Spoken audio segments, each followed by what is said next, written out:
Alright, let's start. So first is punta po tayo sa www.facebook.com/hack at enter lang po natin. Then after that, click. Then if you think your account was not hacked, then you can cancel this process. But if you want to proceed, just input an email address that is connected to your account.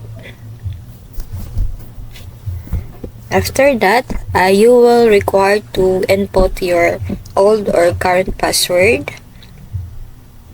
Please input your old or current password. Then after that, click confirm.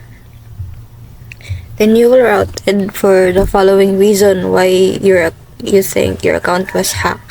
So I will choose the last part since wala naman sa ibabaw yung reason ko. Then wait lang natin mag-reload.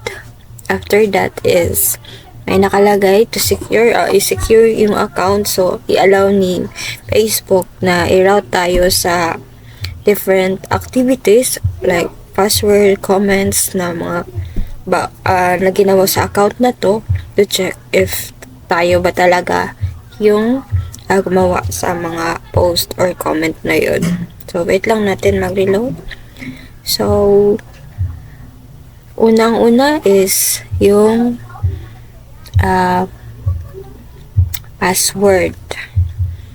So click confirm, then after that is mag-create tayo ng new password natin. Input new. Then next is we type the password. And make sure that in this scenario, make sure that the password is hindi pa siya nagagamit sa account na to before. Kasi hindi siya nagwo-work. Ayan. Wait lang natin. So, ayun. Hindi pa rin siya nagwo-work kasi yung input ko po is nagamit ko na dati. Tinry ko lang po yung mga luma na talaga na password if mag-work pa ba. Pero tigas ng ulo. So, try natin mag-create ng another password na hindi pa talaga natin nagagamit. Reminders, please make sure that the password na i-input mo is hindi pa talaga siya nagagamit kahit mga nakaraang taon. Just to make sure lang. Pero makikita mo naman kapag hindi tinatanggap. Then, next is may nakalagay dyan na mga email. Kung yung mga email na yan is delete mo dyan sa account mo, you can click skip. But if may mga email na hindi, you can remove that email from your account. Then, sa akin is wala naman. Lahat naman sila nakalink. Ako naman yung gumawa at nag-link. I will click skip. The next is yung mga link nakalink sa account mo, which example, mga games. Since ako naman yung nagpalaro neto, so I will click skip.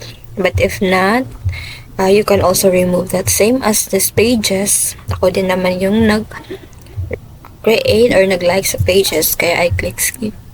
Same also dito sa mga post. Since ako yung nag-post nito, then I'll click the skip. Last is itong mga comments na to. Ako din yung nag-comment na to. So, yung i-click ko skip. But if you think na hindi ikaw yung nag-comment sa ganyan, you can also remove that one. Then, done. Taran! Nakuha na yung account natin. Follow the step, guys. If you want to get back your account or if nakalimutan niya yung password, you can also use this one.